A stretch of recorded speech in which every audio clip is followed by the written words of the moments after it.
এই মুহূর্তে চোখ রাখুন আইএসপি নিউজ বাংলা। আসমা বিবি তিনি বলেন কিন্তু 2021 সালে নওশাদ সিদ্দিকীকে কিন্তু তারা জেতালেন এবং তানাকে কিন্তু এই 3টে বছর ভাঙড়ের মানুষ কিন্তু তানাকে পাশে পাচ্ছে না বললেন আসমা বিবি। এবং তিনি আরো বলেন নিচের লেভেলের কোনো সদস্যর যদি কোনো সমস্যা হয় পঞ্চায়েতের মেম্বারদের কাছে জানান। যখন কোনো পঞ্চায়েতের মেম্বারদের কোনো সমস্যা হচ্ছে তখন কিন্তু এমএলএ সাহেবকে পাশে পাচ্ছেন না বললেন আসমা বিবি। পরবর্তী বিস্ফোরক নওশাদ সিদ্দিকী কি বললেন তা নাকি নিয়ে আমরা সম্পূর্ণ ভিডিওটি দেখে নেব। আমরা কথা না বলে আগে সম্পূর্ণ ভিডিওটি দেখে নেই। 2021 সালে এমএলএ কে জিতিয়েছিলাম। এই 3 বছর ভাঙড়ের এমএলএ কে ভাঙড়ে খুব কম দেখা যাচ্ছে। এটা ভাঙড়ের মানুষের প্রত্যেকের অভিযোগ, এটা আমার একার অভিযোগ নয়।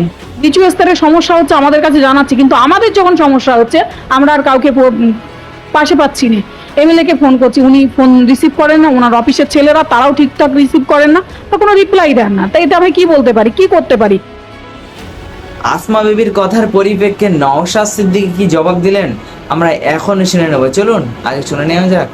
হ্যাঁ, যদি মনে হয় কাজ করার অসুবিধা হচ্ছে, উন্নয়নের জোয়ারে সামিল হতে হবে, অনেকে অনেক কথা বলছে। তাদের উদ্দেশ্যে আমার একটাই বার্তা, সেটা হচ্ছে মানুষ কিন্তু খাম সিম্বলটাকে দেখে ভোট দিয়েছে। সুতরাং যে স্বচ্ছ রাজনীতির কথা যারা বলছেন এখন বর্তমানে, বা যে কথাই বলুন না কেন, তাদের কাজ হবে যে পদত্যাগ করে নতুন দলে সে অংশগ্রহণ করবে। অন্যথায় মানুষের ভোট নিয়ে মানুষের সাথে যারা এই কাজটা করছেন, যে তাদের ভোটের মূল্যায়ন করছে না, আগামী দিনে মানুষই তাদেরকে মূল্যায়ন করবেন এবং কোন জায়গায় রাখবে সেটা মানুষ ডিসাইড করবে। ভাঙড় থেকে মুছে যাবে কোথায়?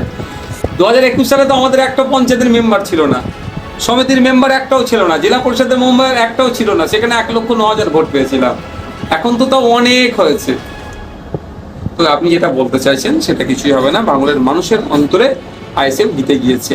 তো কোনো একটা নির্বাচিত জনপ্রতিনিধি যদি ভিন্ন দলে যায়, তাতে আইএসএফ এর খুব ক্ষতি হয়ে যাবে, এরকম ব্যাপার না।